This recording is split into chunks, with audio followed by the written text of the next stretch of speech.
nahitabo ron sa Davao, ang atong mga kapulisan, doon na sila'y panumpa nga ilang dipinsahan ang atong nasod to serve and to protect the citizens of the Philippines. O nag-training na sila, naggamit na silang armas, nag-training na silang physical training to defend and to protect our people, the Filipinos. Mauna nga kung dunay kriminal, ilagin ng gukuron. Kay kanang kriminal, makadaot na sa atong mga civilians, sa mga helpless people, katong mga way armas nga mga tao. Ang kriminal nga nagdag armas, mupatay na ni bisan kinsa gadag granada sama ng ato mga terorista, sama ng ato mga NPA nga magdag armas niya, paskinan lang kag kaduha, katulo, human, putol na imong liog, buak ng imong o, ingon ana ilang style, mo nang makigkontra gyud ang atong gobyerno ni ana kay mupatay nag mga civilians nga way mga kusog na sangka sa imong armas. Kaya ang mga civilians, ang ato mga ordinary citizens, maunay purpose nga nung nag-training tag mga military, mga policemen, aron nga tabangan ning mga tao nga nanginabuhi na tinarong. Sa nahitabo dito sa Davao, ang mga civilians nga sakop sa Kingdom of Jesus Christ nga ilang community ni Kibuloy, mga way armas, way mga bisan na lang ganig kutsilyo nga giatubang nila. Unsay gibuhat sa mga pulis, giguba kuno, naaman na sa footage sa social media, giguba dito sa loyo, gibungkag, unya, giatake silang kalit kaayo, nagdag mga armas, gipasiritan og tirgas ang pipila, pangpusasan tong murag ni Aksyog Sokol, daghan ang na kuyapan, daghan ang giatakis kasing-kasing, doon na pa'y namatay ng mga civilians nga tungod sa heart attack. Ug na ay mga bata karon, mga tiguang nga na-trauma, nga makakita lag uniforme sa pulis, magkurog-kurog na. Traumatic experiences. Kay ila man ang mga Pinoy-anan diha, ipangbungkag ang kaning pultahan, ug makita na tos footage nga ila dayong gialihan, pagsud na nila, murabag kaning giingon ni Kristo ba, nga wa nay makasulod, giyawihan, way makagawas, way makasulod. Bisan pa ang ambulance nga gipadalas mayor sa Davao, dili pasudlon, nga mo-rescue unta sa mga gipang-atake dito sa sulod. Di pasudlon sa mga pulis. Kinsay ilang gipangita? Sa to, Pastor Kibuloy o upat man tingali to ka mga akusado. Accused pa na, di pa na kriminal. Accused doing sexual abuse o unsa pa to, human trafficking ba to ang kaso. Pero ang ilang abuse to criminals nga nangamatay na gani, wa man kapatay si Kibuloy, wa may gibutang nga nakapatay siya. Pero sila nakapatay nag mga civilians tungod sa ilang pangatake, nakatrauma na kay kanang sexual abuse, makahatag man nagtrauma. Sila nakahatag na rog traumatic experiences to many sa mga bata o mga tao dito. Unsa man na siya? Collateral damage, gitawag nag irresponsible handling of power. Ang mga pulis irresponsible kay sa ilang pagpangita sa kunuhay kriminal, giapil manilag haras ang mga tao nga way labot. Ingka membro man na niya pader, membro lagi.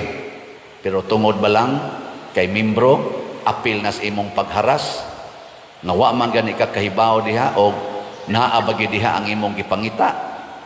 Gi-question sa lawyer kay ang giserve nga warrant ang lugar sa gipangita Pasig.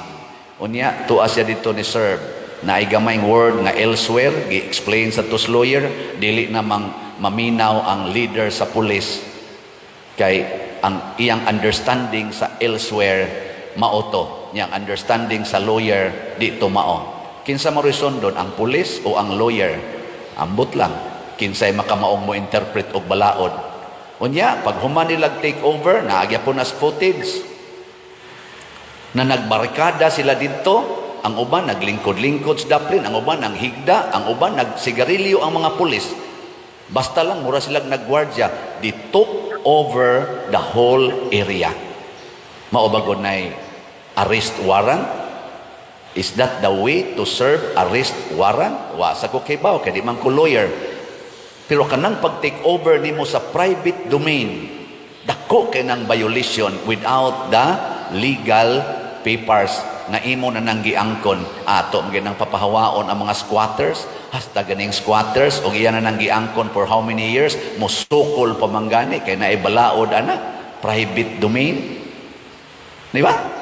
Kana babahinoong gidevelop nga private domain, nga gideclare pagyod nga ilang place of worship and residences, imong i-took over, nga imong bawalan ang tanang tao nga mugawas og musod nga naa diha kapuyo. Who are you to do that? Maunay akong giingon, mga tigpakaaron ingnon, mihural sila nga ilang protektahan o dipinsahan ang atong mga Filipino people, ila na noong gi-oppressed o giharas. Ang rason, naminaw ko gabi sa live nila, niingon ang mga pulis, nagtuman lang mi sa sugo sa among labaw. Kinsa may inyong labaw? Kinsa may nagsugo? Gatudtod na. Si Jose Rizal, panahon niya, o si Andres Bonifacio, usa na sa atong mga highlighted hero sa Philippines. Ang authority atong panahon na mga katsila. Gisugo sila og usa ka butang nga di sila kagusto kay against sa ilang konsensya, kay makadaot sa ilang mga kaigsuonan nga mga Pilipinos. Gisupak nila ang authority, mautong gipatay sila. Kanindot unta sa atong mga kapulisan, inig-ingon nga mao ni buhata, nya moingon sila, di ko mobuhat ana sir, kay maamong ang mga civilians, maamong ang akong giprotektahan, ang akong gihuralan nga akong protektahan o akong i-safety, maamong kung maoning paagiha ang inyong isugo nako. Nya moingon sa taktakon kas trabaho, mas may pag-imo kong taktakon sir kaysa imo kong sugoon aning makaamong sa akong mga giprotektahan. Pananglitan pulis ka nya na kay mga igsuon, na kay mga anak, suguon kas imong general, pamatyan ang imong mga anak o kanang imong mga igsuon kay gidudahan anako nga mga adik, ikay patay ana. Ikaw nga igsuon, ikaw nga amahan o kahainahan, mo patay ka. Hoy. Moingon jud ka, taktakan na lang ko sir, kay blood is thicker than water. Atong blood kining mga Filipinos, mga pulis, mga executive, judiciary, ug unsa pa nang ato mga branches diha sa gobyerno nga gipangpili mo panahon sa eleksyon. Hunahunaa in town nga dili mo mahimong mga hypocrites.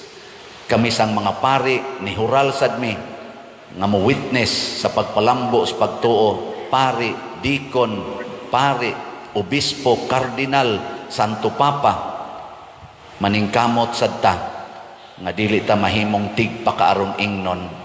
Si San Pablo porting daig sa mga taga Tesalonica kay nag-anto sila og nagpakamatay para pagpalambo sa pagtuo nga ilang gidawat. Diri sa atong tubag sa Salmo, isangyaw ang iyang katingalahang mga buhat ngadto sa tanang nasod. Kinsang buhat atong isangyaw ug atong saksihan, ang buhat sa Ginoo, ang buhat sa gugma, ang buhat sa pag-alagad, ang buhat sa pag-ampo. Hinaot unta ang ato sang mga public servants nga dunay mandate to serve and to protect the Filipino people here and abroad. Inyo sa untang pakamatyan ang inyong paghural, dili kay mo patay mo sa inyong kapwa Filipinos nga mga helpless, mga kanaganing inosente o mga malinawng nagpuyo, inyong patyon tungod lang kay nangita mo usa ka kriminal kuno nga inyong gipangita. It is very shameful, makauuaw nga buhat.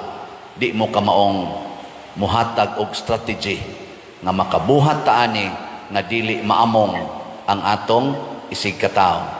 Matod pa sa lawyer nga akong nahibaw-an, kanang obstruction of justice labi na gyud naa sa dako nga building or residence, imo ra nang ma-impose basta nakakita jud kang ang kriminal nisod anang maong building. Ikaw ba, policeman, gagukod ka or gisurveillance nimo, klaro gyud at this time in this place naa diha ang kriminal, certain gyud kay ka nya imo dayon siyang i-arrest nya naay nibabag nga tao, naay nibabag nga mga tao, kana mao na sila gitawag og obstructions of justice. Pwede na nimo silang iharas aron makuha ang kriminal kay sila ni kunayb man sa kriminal. Pero wa kay kasiguruhan nga naa diha, dili nimo makita nga naa diha ang kriminal, dili ka mamugos pagsulod sa private domain. Gikas buntag kuno hangtod sa hapon, 2,000 policemen ni search aning 30 hectare, around 30 hectare nga property sa KOGC. Wa sila nakita adtong upat lima ba to ilang gipangita. Wa sila nakita. Ang sunod nilang gibuhat, wa sila manggawas, ilang gibarricade. Mao na moingon ang mga lawyers, dili na kuno na makatarunganon. Wa man mo'y nakita, then get out from the property and then do another surveillance and another planning aron imong mapinpoint hain man itong kriminal. It's enough for you to search 10 hours, 11 hours, 12 hours. Ug wa jud kay nakita, no need to kanang murabag i-freeze nimo ang tibuok community nga gitawag og private domain. Mo na giingos mga lawyers, lahi man sa version ang mga pulis. Muna hangtod karon na aning maong chaos. Unsa may gusto ni Kristo, di ta magpakaaron ingnon, magpaka totoo ta. Uphold the truth.